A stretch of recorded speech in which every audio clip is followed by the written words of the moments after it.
Thank you, Mr. Speaker. I would be absolutely delighted to meet with guide dogs to talk about that campaign. They're an important stakeholder in the disability sector, and we will make sure that that meeting to discuss it happens. Michael Fabricant. My right honourable friend will have seen the news today that between 400 and 500 migrant workers were killed building the stadia in Qatar.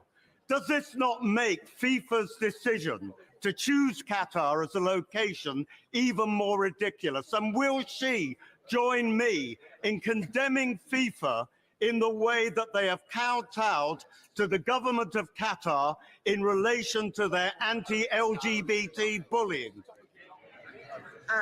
My honourable friend raises an excellent point. Ministers and senior officials have raised the concerns of LGBT visitors with Qatari authorities at all levels and will continue to engage on the issue during the World Cup. And in fact, my Minister for Equalities, the member for Pudsey, is out there supporting LGBT people and continuing the engagement to ensure that they are protected. Toby Perkins. Thank you, Mr.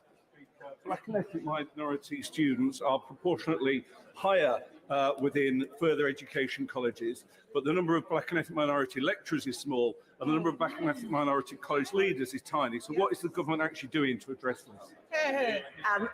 Mr. Speaker, he asks an excellent question. This is one of the issues which we looked at in our Inclusive Britain strategy. The Department for Education and the Equality Department are working to ensure that we do get the right proportion and representation of people in the education sector. He is right that there is an underrepresentation, and we need to look at the ways within the Equality Act, such as a positive action, in order to help address that and balance. Before we come to Prime Minister's questions, I would like to point out that the British Sign Language interpretation proceedings is available to watch on Parliament Live TV. We now start with questions of Prime Minister Tommy Shepherd. Number one, Mr. Speaker. Prime Minister. Mr. Speaker, I'm sure colleagues from around the House will want to join me in congratulating England on last night. Commending Wales for inspiring millions, and also wishing everyone a happy St Andrew's Day. Mr. Speaker, this morning I had meetings with ministerial. In addition to my duties in this House, I shall have further such meetings later today. Tommy Shepherd.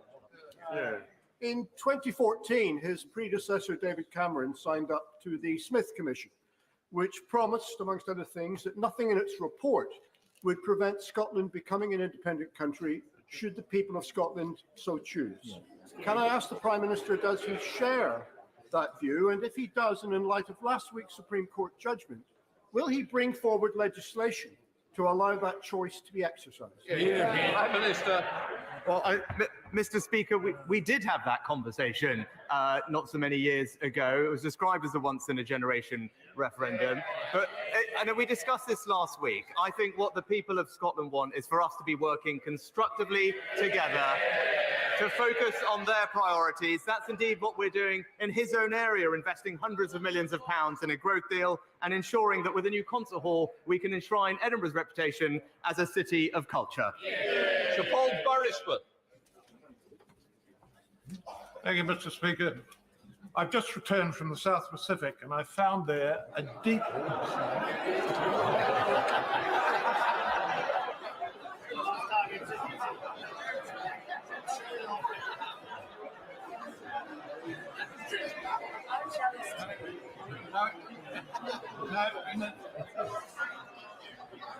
I've resisted the All Black jokes, Mr. Speaker, but I found there a deep concern at the expanding tentacles of communist China.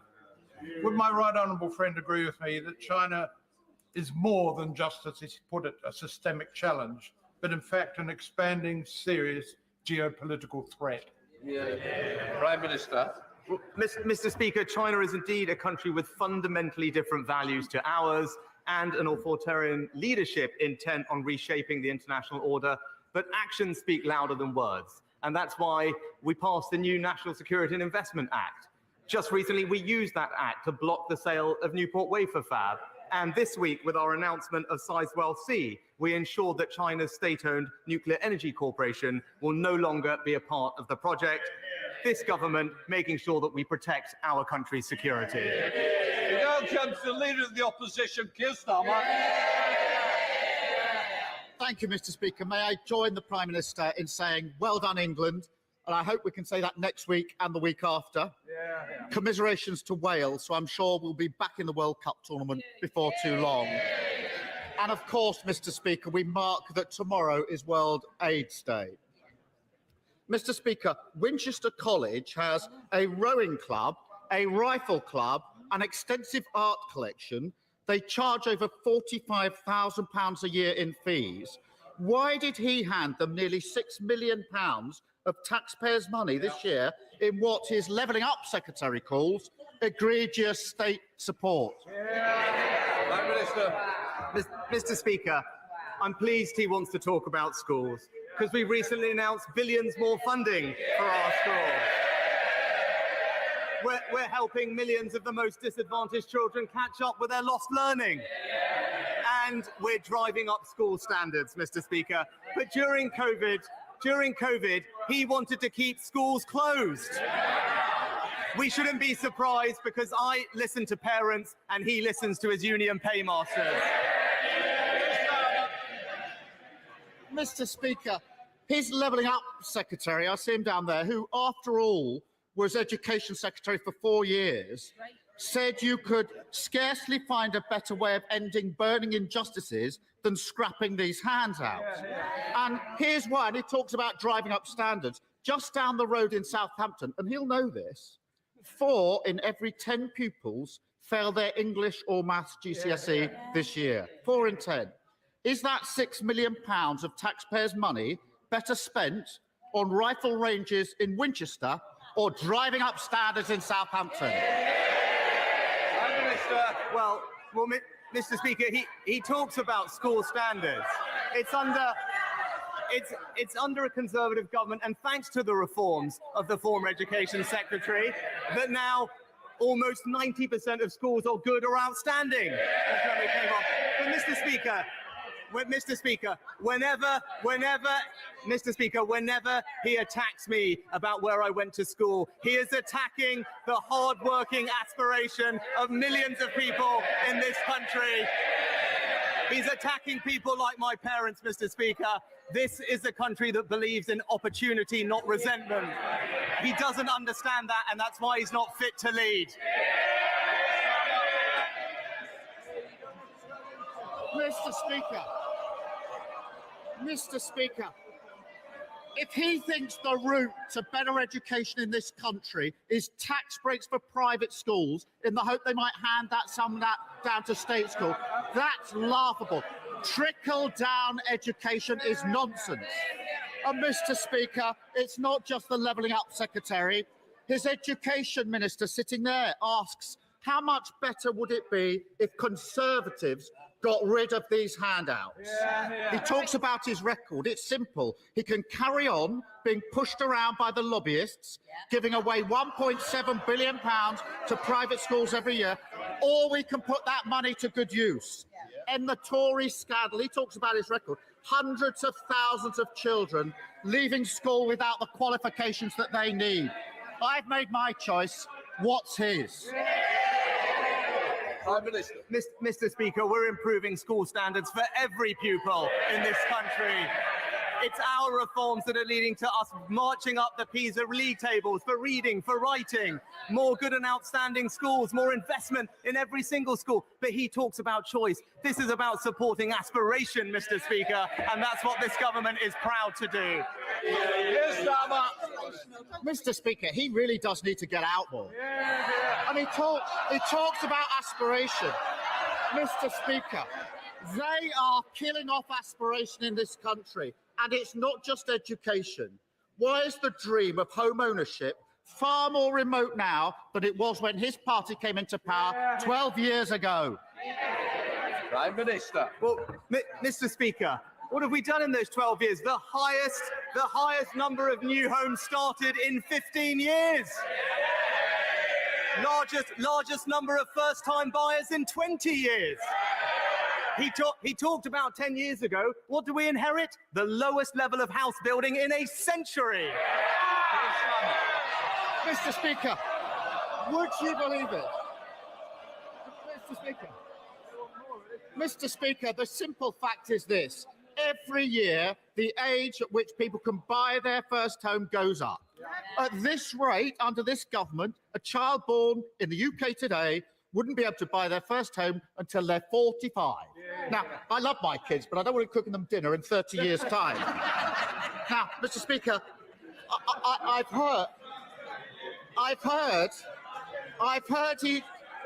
heard he's having a relaunch. Apparently, it's called Operation Get Tough. So how tough is he going to get with his backbenchers who are blocking the new homes this country so badly needs? Prime Minister! Mr. Speaker, we're delivering record numbers of new homes under this government. That's what we're doing. He talks about toughness, Mr. Speaker. He's too weak to stop dozens of his own MPs joining the picket lines.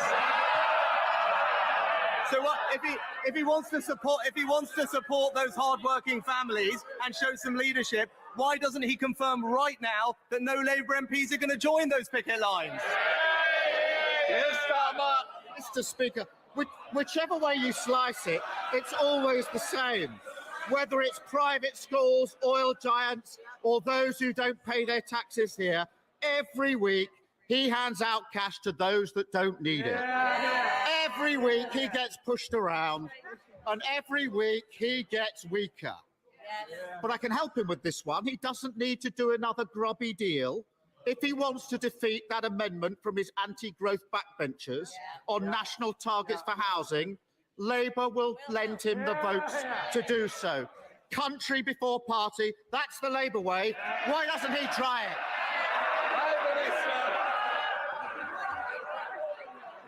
Mr. Speaker, I think we did hear too weak to confirm no one on the picket line. But Mr. Speaker, it's the same old Labour ideas: more debt, more inflation, more strikes, and more migration. He tells his party what they want to hear. I'll take the difficult decisions to this country, and that's the choice, Mr. Speaker. It's the politics of yesterday with him, or the future of the country with me.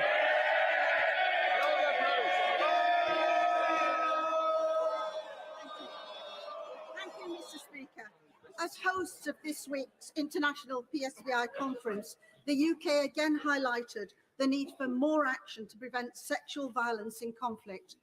With heart-rending accounts of women in Ukraine being brutalised in this way, and reports that a third of women in conflict zones can be victims, will the Prime Minister champion with me as his Special Envoy for Freedom of Religion or Belief the work being undertaken with young people across the world to prevent religion or belief being weaponised, which can later manifest into sexual violence in conflict? Prime Minister. I'm incredibly grateful to my honourable friend for her dedicated work in this area. And she's absolutely right to highlight that this week the UK hosted the Preventing Sexual Violence in Conflict Initiative Conference. It was an incredible success. I pay tribute to all those involved. And as she said, we managed to reach a new political declaration in the conference where over 50 different countries have agreed to put an end to sexual violence in conflict. And she deserves praise for all her work in this area. Leader of the SNP, Ian Blackford. Thank you, Mr. Speaker. I'm sure the whole House will want to join me in sending prayers and condolences to the wife of Doddy Weir, who sadly passed away at the weekend. The absolute giant of a man, an inspirational figure in Scottish rugby, and someone who raised £8 million for M&D charities over the course of the last 6 years. Our thoughts and prayers are with Cathy, with Hamish, with Angus and with Ben. Mr. Speaker, let me wish everyone a happy St Andrew's Day. And those that know anything about St Andrew know that he's not just the patron of Scotland, he's celebrated right across Europe. That is why it is such a sad sight to watch this Prime Minister ram through a bill that would rip up 4,000 pieces of European law, laws that protect workers' rights, food standards and environmental protections. And it's an even worse sight watching the leader of the Labour Party desperately trying to out-Brexit the Prime Minister, ruling out freedom of movement and any hope of a Swiss-style deal. Brexit is now the elephant in the room that neither the Tories or Labour are willing to confront. When will the Prime Minister finally see reality and admit that Brexit is a significant long-term cause of the UK economic crisis? Well, Mr. Speaker, can I start by joining my honourable friend in offering our condolences to the family and friends of Doddy Weir, and I'd also like to pay tribute to him for his campaign to raise awareness of MND, which has made a big difference. Now, Mr. Speaker, straightforwardly, I was proud to support Brexit. It was the right thing for this country. It allows us to first of all get control of our borders, which is incredibly important, and reduce migration.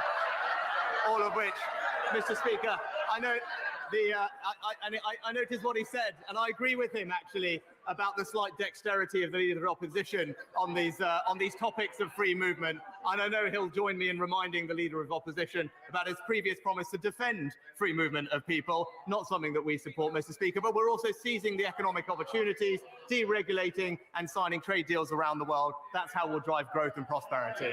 Ian Blackman. Thank you, Mr. Speaker. And can I thank the Prime Minister for his remarks on Doddy Weir? But once again, what we're seeing over Brexit is better together. We're used to that in Scotland. The problem for both the Prime Minister and the Labour leader is that when it comes to Brexit, even their own voters don't agree with them. The last YouGov poll showed that a record 56% now believe it was wrong to leave the European Union. And that figure is 71% in Scotland. 1 in 5 who actually voted for Brexit have now changed their minds. More and more people across these islands are wise to the fact that make Brexit work is just another stupid slogan. But Scotland can't be stuck with a new Brexit Together coalition of the Tories and Labour. So on this St Andrew's Day, can the Prime Minister finally tell people in Scotland the democratic path to escape Westminster control, to deliver independence so we can get back to the European Union? Prime Minister. Mr. Speaker, he talks about democracy and votes. I think the difference between him and I is that I respect the result of referendums. He talks about this. Just remember one thing, Mr. Speaker. We had the fastest vaccine rollout in the world. We had that because of our freedoms after leaving the European Union. Thank you, Mr. Speaker. Mr. Speaker, manufacturing remains a key part of the UK economy, and for the West Midlands, that means automotive. That's important in my constituency of Rugby, which includes firms in the supply chain and workers at Jaguar Land Rover. With the move to all new cars sold in the UK to become electric by 2030, means that which is critical for us to have a site for battery manufacture. Assembly is already taking place elsewhere in the world where batteries are made. So will the Prime Minister give his support to the bid for a gigafactory in Coventry? Prime Minister.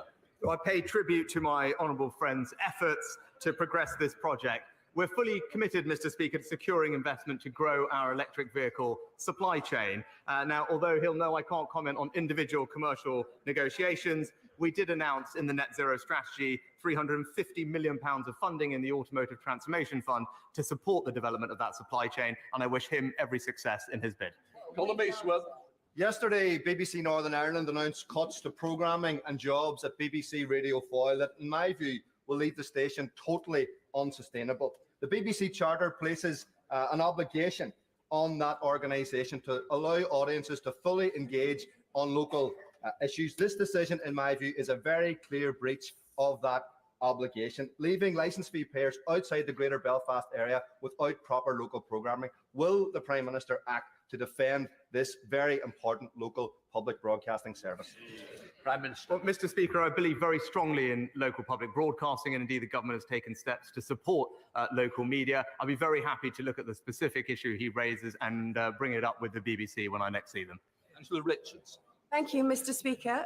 The people of Guildford tell me they want women and girls to feel safe, and I'm delighted to have had some successes in getting lights turned back on, including on Yorkeys Bridge on behalf of concerned students at the University of Surrey. Does my right honourable friend agree with me that even in difficult times, we cannot take a single step back from the brilliant work this Conservative government is doing to tackle violence against women and girls? Prime Minister. Well, Mr. Speaker, like my honourable friend, the government is committed to tackling violence against women and girls and making our streets safer.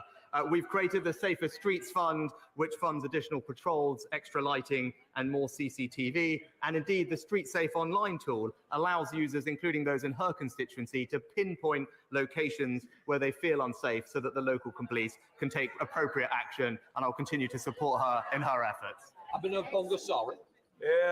Thank you, Mr. Speaker. The two boys, 16-year-old boys, Charlie Bartolo and Kiani Sianko, were tragically killed in my constituency of Erith and Thamesmead this weekend. My heart goes out to the families and friends left behind. We really need to come across the House to address and tackle serious youth violence. So can I ask the Prime Minister what he's doing to address knife crime epidemic? Prime Minister.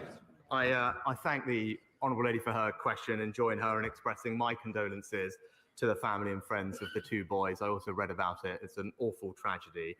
She rightly asked what we are doing to make our streets safer and stamp out the scourge of night crime. We're boosting the number of police officers, as she'll know, 15,000 on our way to 20,000. And we're also giving them the powers they need to get knives off our streets, including lifting restrictions on stop and search and introducing new court orders to target known knife offenders. I agree with her. This is something we need to do more on, and she should know that the government will be fully committed to tackling it. Gordon Henderson. Thank you, Mr. Speaker. When will my right honourable friend's government bring forward any emergency legislation that's needed to deport those migrants who came across the channel illegally in small boats and are now being put up in hotels paid for by hard-pressed British taxpayers? Prime Minister. Well, Mr. Speaker, we're determined to do whatever it takes to break the business model of people smugglers who are causing the needless loss of life of people across the channel and putting unsustainable pressure on our asylum system. Our Nationality and Borders Act, opposed by the party opposite, Mr. Speaker, gives us new powers which we fully intend to use, and we will take further measures as required to properly control our borders and reduce the number of illegal crossings. Andy McDonnell. Thank you, Mr. Speaker. It was sad to see in a video from his Oxford days the future Prime Minister saying he hadn't a single friend who was working class. And he's not likely to make any soon, because while he sits on a personal fortune, he's refusing the reasonable demands of nurses, railway workers and many others forced to take industrial action just to make ends meet. Why doesn't he give them the wage increases they need and fund it by making the rich pay the same rate on unearned income as workers have to pay for their hard graft? And whilst he's at it, why not scrap the non-dumb tax loophole that he's all too familiar with, which is costing the public £3.2 billion? Mr. Speaker, I have nothing but admiration and gratitude to our nurses for all the work they do. But Mr. Speaker, it is simply unreasonable and unaffordable to have a 19% pay rise. Now, if that's what the honourable gentleman thinks I'm sure the Labour Party can explain to us how they would pay for that and the impact it would have on inflation. But I tell you this, Mr. Speaker, if he really wants to support working people, maybe he should get off the picket line and end the strikes. Thank you, Mr. Speaker. The train service between Wilmslow in my constituency and London was always hourly, direct, and took 1 hour 50. Now, you'd be very lucky if you got a direct train, and the journey time is double or often double. And that's not restricted to strike days, that's day in, day out on Avanti trains. So can the Prime Minister tell my constituents what the government's going to do to sort this out and get the West Coast service back to what it used to be, because the service at the moment is completely unacceptable? Mr. Speaker, my honourable friend is absolutely right about the unacceptable deterioration in the quality of Avanti's service. The Transport Secretary is rightly monitoring and holding them to account. There is a plan to increase the number of trains to 100 additional drivers, Mr. Speaker, and restoring the full direct service between Manchester and London. But what this plan needs, Mr. Speaker, and I hope the party opposite support it, is trade union cooperation. Lyra Wilson. Thank you, Mr. Speaker.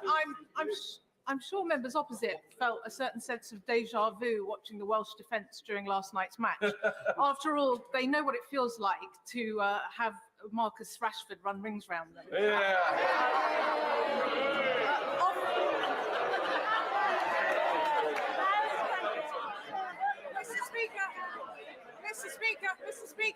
Mr. Speaker, off the pitch, Marcus Rashford has been a tireless campaigner on child hunger.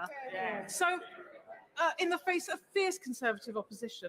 So, will the given that he delivered on the pitch last night, will the Prime Minister give him the best thanks possible by delivering free school meals for every child living in poverty? Prime Minister. Mr. Speaker, we're supporting almost 2 million children with free school meals. We also, last year, invested hundreds of millions of pounds in the new holiday activity and food programme, which is broadening that support through the holidays for those kids who need it, on top of our work to roll out breakfast clubs across the country. Blake Drummond. Thank you very much, Mr. Speaker. The pandemic has played havoc with school attendance, and the Children's Commission says that almost 115,000 children are now being home educated, a 34% higher than before the pandemic, with little, if any, monitoring of their educational welfare. Even worse, 9 in 10 local authorities believe they've not been able to identify home-educated children. So when will my right honourable friend be bringing forward the register of homeschool children so they're identified and we can be sure that their needs are looked after and they're not falling through the net? Prime Minister. Mr. Speaker, we support the right of parents to home educate their children, and we know many do well. However, this is not the case for all, and that's why local authorities must seek to identify those children missing education. We've published guidance on the arrangements they should be following, and indeed make sure that they have oversight of elective home education. West. Thank you very much, Mr. Speaker. After record payouts last year to shareholders, the Royal Mail recently this year announced huge half-year losses and plans to cut 10,000 jobs, while threatening the cherished universal service obligation, which guarantees a minimum 6-day-a-week letter delivery service in the tradition of the black penny from 1840. Why has his government not yet committed to investigate the mismanagement and cack-handed mismanagement of this iconic British service and protecting its future and loyal postal workers? Mr. Speaker, again, I have nothing but gratitude and appreciation for the hard work of our postal workers. But when it is not the right approach. It is not the right approach to go on strike, especially demanding pay, as we have heard, that is simply unaffordable for hard-working British taxpayers. The Honourable Lady would do well to see that, because in the context that we're in, it is simply not possible to give people the type of pay demands that they are making. Andrew Percy. Thank you, Mr. Speaker. Due to the unique geography of Briggangool and the Isle of Axholme, we are one of the most flood-prone areas of the country. So whilst I welcome the record 5.4 billion of flood defence funding, can I ask the Prime Minister, ahead of next year's budget, to look at easing the rules around how that money is spent, so more of it can be spent on maintenance, which is so important to keeping my constituents dry? Prime Minister. Well, Mr. Speaker, I'm very happy to look at that for my honourable friend. He's right to highlight the doubling of the investment that this government has put in flood defences, but it's right that we get the mix right between that, and I'll take that away with him. Liam Fletcher. Thank you, Mr. Speaker. The West Midlands Chief Constable has revealed that a vulnerable child was forced to spend 2 days living in a police station during a mental health crisis because the right specialist help could not be found. I know more and more young people are unable to access appropriate support for mental health. Will he accept Labour's plans to scrap private school charitable status and use the money to fund a mental health professional in every school?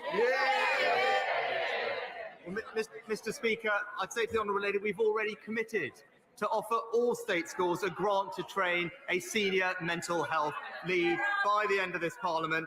Already 6 out of 10 have doing so. There's funding for all of them to have it. In addition to that, we're increasing the support that we give to those with eating disorders, because she's right, mental health does affect young people. This government is backing those people to get the support that they need. Thank you, Mr. Speaker. The number of people crossing the Channel is a national emergency. The number of migrants in hotels is a national emergency. Isn't it time we had a Cobra-style committee involving the DWP, DLUC, the Home Office, and led by Number 10 to tackle this crisis? Prime Minister. Well, Mr. Speaker, I share my honourable friend's frustration, and I want to reassure him that we will do whatever it takes to reduce the number of illegal crossings to this country, take any new powers that we need to. I look forward to working with him to ensure we can do that, because this is fundamentally about our sovereignty, Mr. Speaker, and the proper control of our borders. Whilst the Labour Party have tried to oppose every measure we have taken, we will keep going, because we need to make sure that we stop the crossings. Justin Oswald. Thank you, Mr. Speaker. Last week, the UK Government's Regulatory Policy Committee stated that the retained EU law bill is not fit for purpose. The Institute for Directors, the TUC and countless others have urged the government to scrap the bill. And businesses across Scotland have already suffered severe economic damage under this Tory Brexit agenda, and they now see the outlook clouded with even more complexity and uncertainty. If the Prime Minister is serious about protecting the economy and looking after SMEs, why not do the right thing and scrap this disastrous ideological bill now?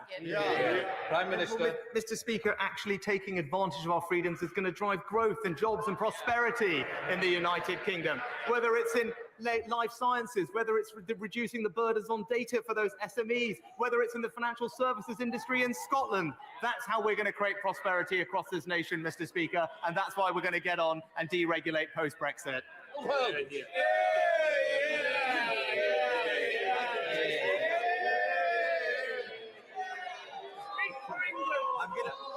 I'm going to come again, Mr. Speaker. My right honourable friend and the Chancellor have rightly pointed out that levelling up is for the whole of the United Kingdom. And as a Southampton man, my right honourable friend will know that since the 1970s, Eastleigh has been promised a much-needed Chickenhall Lane bypass. So will he agree to meet me and Hampshire County Council to finally get this project moving? Prime Minister. Well, Mr. Speaker, it's right that we spread opportunity across the country, including in Eastleigh and the South. I understand that it's for Hampshire County Council to bring forward the proposal for the bypass, which I hope they do at the next funding opportunity, and I'll ensure that my honourable friend and the Council have a meeting with the Transport Minister as soon as possible. Final question on Brock. Thank you, Mr. Speaker. Tory ideology blocked onshore wind development in Scotland for years. Peterhead carbon capture clusters lost out in funding twice and still only classed as a reserve. Pump storage hydro schemes have been blocked because UK government won't discuss a pricing mechanism. If the Prime Minister actually does care about net zero and cares about Scottish jobs, will at least take action to advance Peterhead CCS and pump storage hydro in Scotland? Prime Minister. Mr. Speaker, not only are we supporting in this country carbon capture and storage, hydrogen, offshore wind, all new technologies that will help us get to net zero, all of which will create jobs in Scotland. We're also supporting our transition, Mr. Speaker, and that's good for the Scottish economy and it's good for Scottish jobs and something the SNP would do well to support. That completes Prime Minister's questions.